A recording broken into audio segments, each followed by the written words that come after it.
So we're going to start building this coffee table I designed a couple of months ago. So this one just here, I actually sold a couple of weeks ago. So I thought, let's do a complete build guide for you guys. So if you want to follow this along, you can. I want to cover in as much depth as I possibly can, covering from start to finish on how to build this thing. There's lots of little different things that you need to know about when it comes to building it. So I don't expect you guys to just look at a picture and be able to do it. So I want to put this build guide together and actually show you exactly what you need to actually put it together. As well as that, you're only going to need really basic tools. The only major tool you're ever going to need to actually do this is a router cutter, and just some really basic tools as well. So if you've got one of those, or if you've just got a really simple set of tools in a toolbox somewhere, then you can't go far wrong. But you will need lots of different components, and this video will go through all the different components that you need. And I've priced it up, and it's going to cost around about 300 UK pounds. That's about what, $400, something like that. Unfortunately, the coffee table I'm going to be using is really quite expensive in the USA. It's really cheap over here in the UK. And for some reason, it's so much more expensive. Unless you've already got one, it's a very popular table as well, this one. And it's just a very basic pine coffee table, but it looks fantastic, it really does. And once we put all the different things onto it, it looks amazing. As well as that, it really fits in well with just in the living room. So I'm sure if your partner's not a big fan of having something like this lying around, maybe you've looked at arcade cabinets in the past, and maybe your partner says, not a chance of not having that in the house, this might be a substitute, because it will fit in with all your different furniture, and it's not going to look, odd sat in your living room or anything like that. As well as that, it makes a great talking piece. So anyway, let's get on now. Let's go through all the different components that you will need.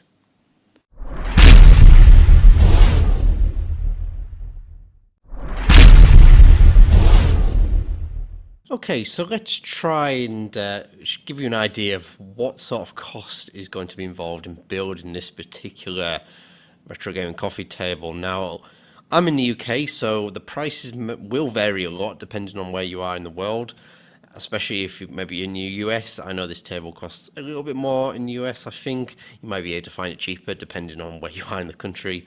I don't know, you might have a furniture store. I know this table is very, very popular around the world. It's a really popular design, so it makes sense it's going to be maybe locally to you, possibly, but you can certainly shop around if you're interested in building this. So the first thing you're going to need is what we would call a Corona pine coffee table. Now, there's a couple of different companies that actually make this, but the one I'm using is called a Mercer's Furniture Corona coffee table. Now, it measures 61 centimeters wide, 100 centimeters in width, and 45 centimeters in height.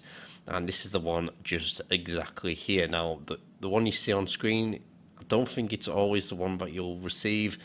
The one I'd done previously was this one just here. And there's probably just a slight design change that they do. But yeah, this is the coffee table that I will be using, and I've just ordered it just now. And this is the one. So just to bear in mind, this has a wax finish, so you can't paint it. This is meant to look like this, and it's designed to have that kind of antique sort of finish to it. As well as that, these like black bits on the side, these are like little metal panels that go onto it. Don't worry too much, you don't have to actually have them, they are optional. You receive them in a little bag, and I kind of find it looks nicer without them, so I've left them off. But that's personal preference, you can decide whenever you like, really.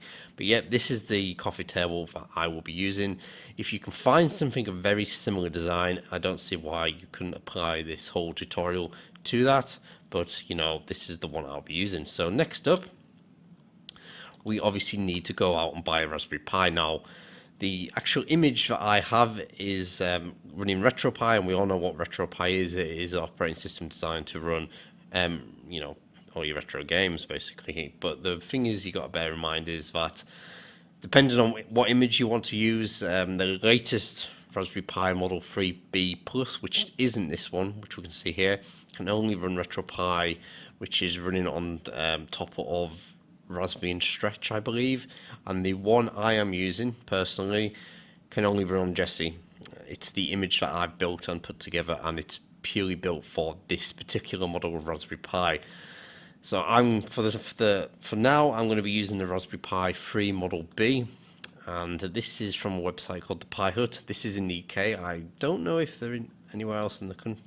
Oh yes, they are. So if you're in the US, you'll be able to order it as well. If you're in Europe, again, you'll be able to order it. But if you want to go for the newer version, the Model 3B Plus, that's entirely up to you. It really doesn't matter, because at the end of the day, you're probably going to have a different retro gaming setup to me, something more designed to your end. But we'll get into that as we go through the tutorial. But just bear in mind that some images won't work on this model and some images won't work on the newer model. But it's really personal preference, really. It's neither here or there, really. So anyway, I'm using the Raspberry Pi 3 Model B. You can decide if you want a newer version. It's entirely up to you. So next up, we have the display. Now, this is really a crucial part, because a lot of people will go for really cheap and rubbish displays. I know in the past, when I've built these types of coffee tables, we've went out and bought really cheap, nasty TFT displays, and I kind of regret that, purely because the viewing angles are absolutely shocking on some of them, especially the really old TFT displays. Now, that doesn't mean you have to go out and spend an absolute fortune on a display. It really doesn't, because you can get older displays that have like IPS technology still, and they are very, very good. I mean, this Z22i IPS display by HP is the one I used previously, and it was fantastic. Really, really good viewing angles on it, and it done justice to all the games. And I paid £60 last time, and I've managed to pick it up for £44.95 this time around. They are second hand still, even the one for 60 quid. Previously, it was second hand. As well as that, it's got a VGA input as well, not HDMI, so you will need to get a converter, which I'll get onto in a second. But it really does depend on what sort of display you want. If you do want to go for the cheaper one, that's entirely up to you. If you don't have it in your budget, it will bring the build cost down a lot if you just go for maybe a second-hand one local to you, maybe someone's selling one on Facebook or something like that. You can go for that one, but I don't recommend it. If you've got an extra few quid, go out and buy an IPS display. The size of mine is a 21.5 inches. You can get 22-inch versions of this. I also believe you can get 19-inch versions, but I'm just going for this one. This is the one I like. It's the one I'm used to, as well as actually really, really thin, so it's really suitable for this design. If you go for a really old one, you might have a really thick back, and it might not fit into the table properly. So yeah, you want to be going for quite a thin display, the thinnest you can afford, really. So this is kind of right there with affordability, quality as well. So let's move on now. So of course, we need something to power the Raspberry Pi we just purchased before. Now, I don't recommend you buy anything other than the official power supply, purely because some of the cheaper ones, some of the cheap knockoffs, basically, they don't supply enough amps, even though they might say they do. And even then, you do need to be aware that we need a 5-volt, 2.5 amp power adapter. If that's 2.0 amps, it's not going to supply enough power to your system, and what's going to happen is, slow down on games. You're also going to have a power warning sometimes coming up on RetroPie, and other issues as well, possibly even premature shutdowns, random issues.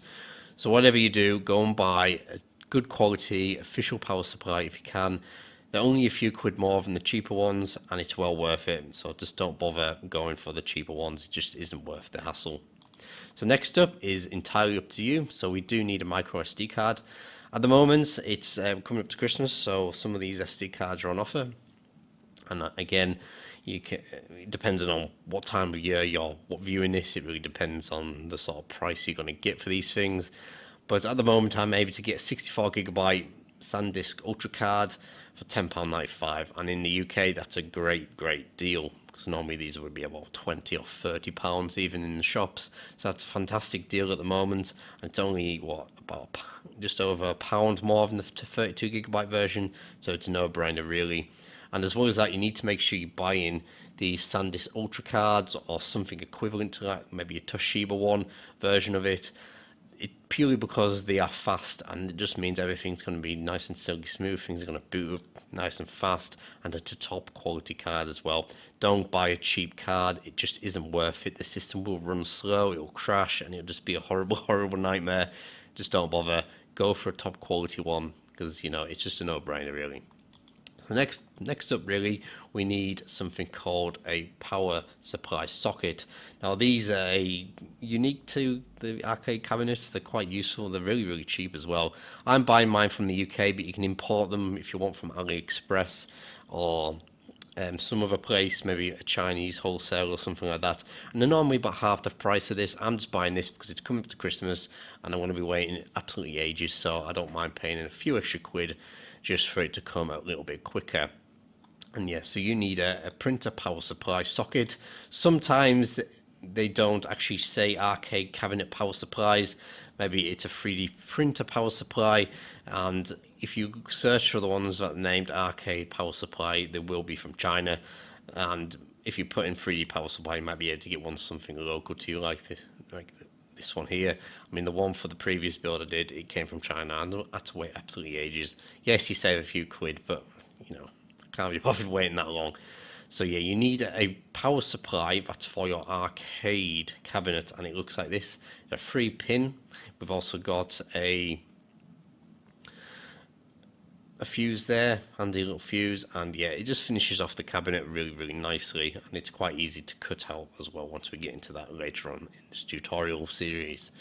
So next up, we need that VGA to HDMI converter, purely because the IPS display we've just bought does not support HDMI. It's a VGA input, so we need to go out and grab a VGA to HDMI converter, and they're dead cheap, £1.96. I've seen them go for about 10 quid. There's no need. If you come over to eBay, you'll be able to get one up really cheaply, and these are coming from the UK as well if you're in the UK, or I'm sure there's one local to you if you've got a PC store, or if you're in the US, etc. This should be coming pretty relatively quick for you. But again, you can buy these from China, and they'll come within a few weeks. Next up, we need some sound system for this. So I couldn't find the actual speaker system I used previously for the previous build, which was a shame because they were really quite good speakers. But anyway, I found these ones, so the ones we want, and please take note of this. If you've got a pen and paper ready, please take note. You need a USB powered set of speakers, PC speakers, with a 3.5mm jack. As well as that, you need to make sure the volume control is in line. Now, what I mean by in line is, if we go over to the pictures, it basically just means we can adjust the volume using an inline volume adjuster. A lot of these PC speakers have the volume control built onto the actual casing. It's no good for us, or it's no good for me. It might be okay for you if you can't really find them, but for me, I want it so I can put my cable and align it on the actual cabinet, on the coffee table itself, and so it's easily adjustable and it's hidden away as well. So that's the one I recommend at least. It doesn't have to be these ones if you can find them, but these seem to be the cheaper option at the moment, and it's got some pretty decent reviews, and it sounds like the speaker quality is not half bad, so that's the one I'm going for. So next up, to make this multiplayer, to make the actual arcade coffee table multiplayer, because remember we've only got one actual arcade joystick built into this system, so we want to maybe add and plug in a USB joystick like an Xbox control, whatever. So we need a USB panel flush mount cable. Now these are really cheap from China, but this is coming locally, so this is coming from the UK, so they whack on obviously their profit margin, so it's quite expensive for what this is. It's just a really cheap cable at the end of the day. For £10 it's a lot of money, but they're good, and yeah, so this is what you would need, and this is basically going to connect to the Raspberry Pi, extend the USB connection to the front of the table. It just means accessing the USB port really easy to plug in your extra controllers. So yeah, you need one of them, so just take note if you want to. Really easy to find, but just make sure as well, there's a lot of them out there that only have single socket, a single USB slot.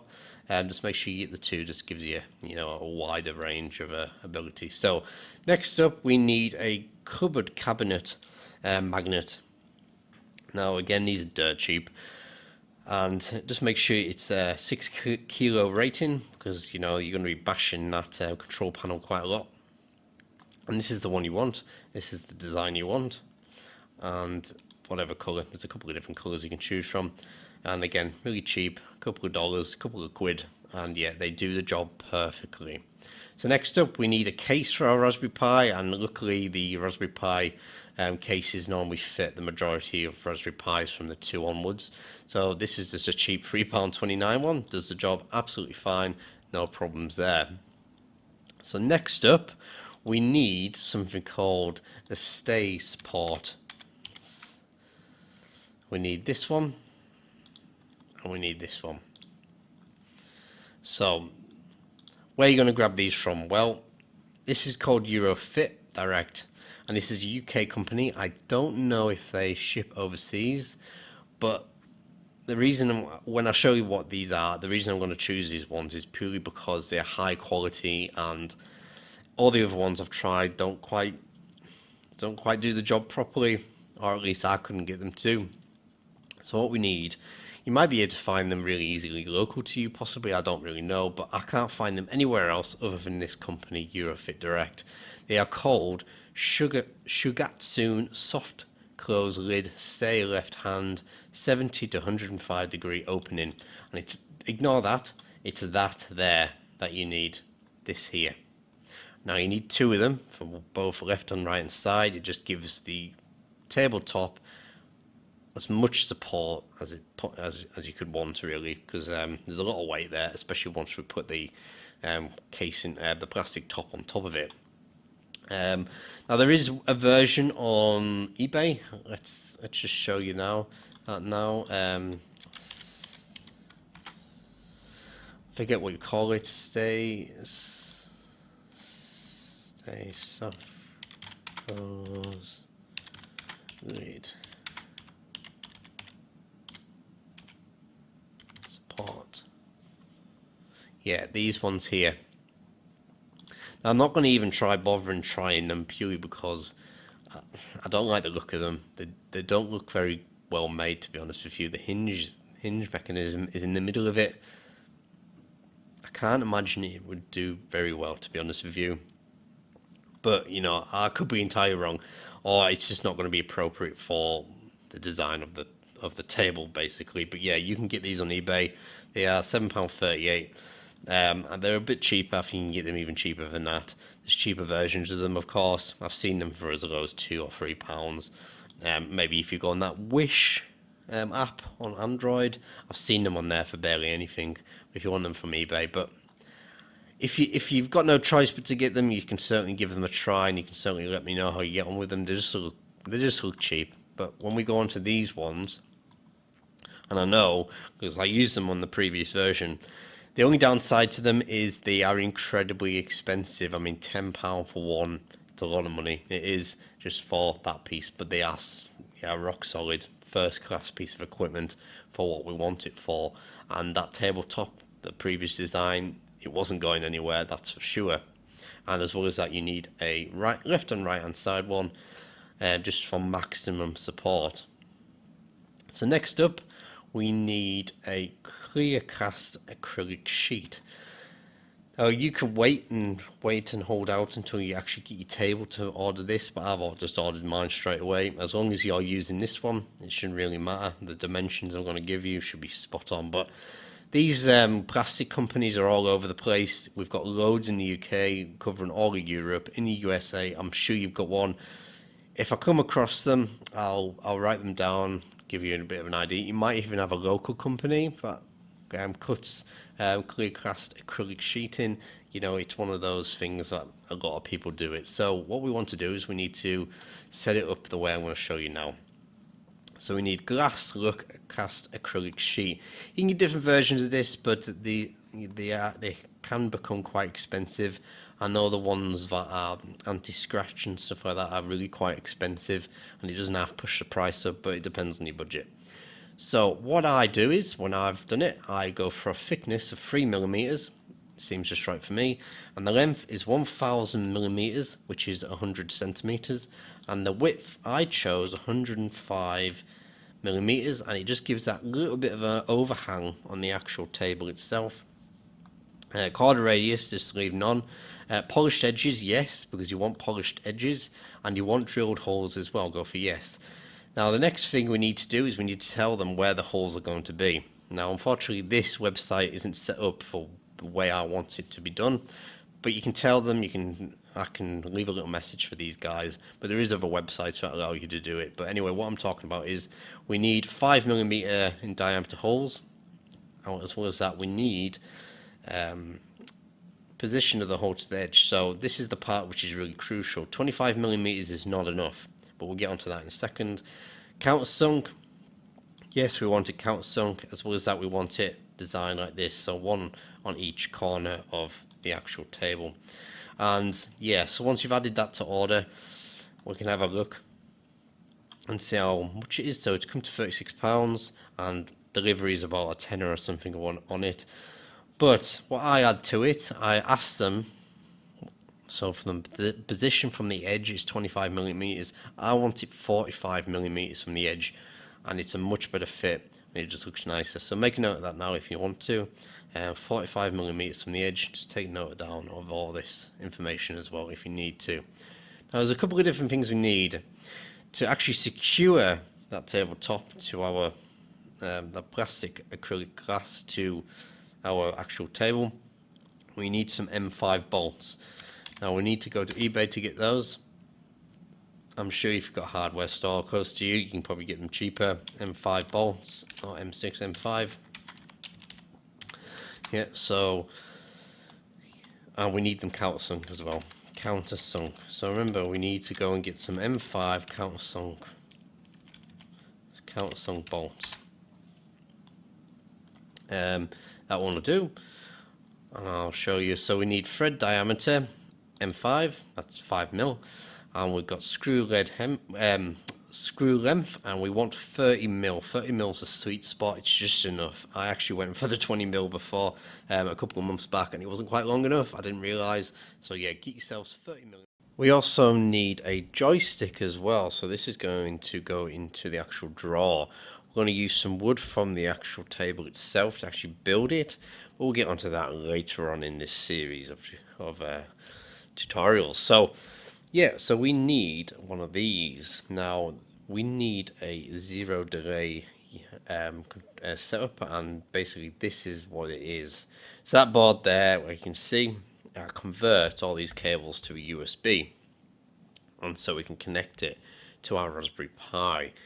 Now there's lots of different levels of quality. This is probably a lower quality one. It does the job, I find, just perfectly fine. It's nice and clicky, nice and responsive. As well as that, you can find lots of different colours and versions of them. I mean, there's so many different types. I mean, look at all of these. There's lots of different types. I mean, there's a really high quality one there. Let's have a look at that one. Let's see what that's all about. And yeah, that's just a higher quality version. It looks very big and chunky, and the same sort of principle. It's a lot more expensive, of course, not something I'm going to be using. But yeah, this is the sort of thing you need. You just need to make sure that you're getting the actual controller board, which converts all the signal into USB and everything else. And normally it comes as a kit. And these are normally anywhere between £16, and there was one I bought for £16, and that came from China itself. And there's this one here, and it's coming from the UK, which is good. So yeah, you need one of them. So that's pretty much it for the shopping list. We do need a few different things, which we'll get into in the upcoming videos. But we do need something like hinges. I'll tell you exactly which ones you need. Well, you just need butt hinges, basically. But yeah, we'll cover that very soon. But the parts that we're going to get onto aren't really something we can buy online. I know you can buy hinges online, but we do need a few pieces of wood actually to go with this. But we can get that from our local hardware store. I'll show you exactly which one you need. Hopefully your hardware store carries them. But yeah, we'll get into that in another video. Anyway, thanks for watching, guys. If you haven't already, please like and subscribe. And don't forget to keep an eye out for the second part to this video, which will be coming in maybe a week or two, and I'll start showing you how to put this all together. Anyway, thanks again for watching. We shall see you very soon.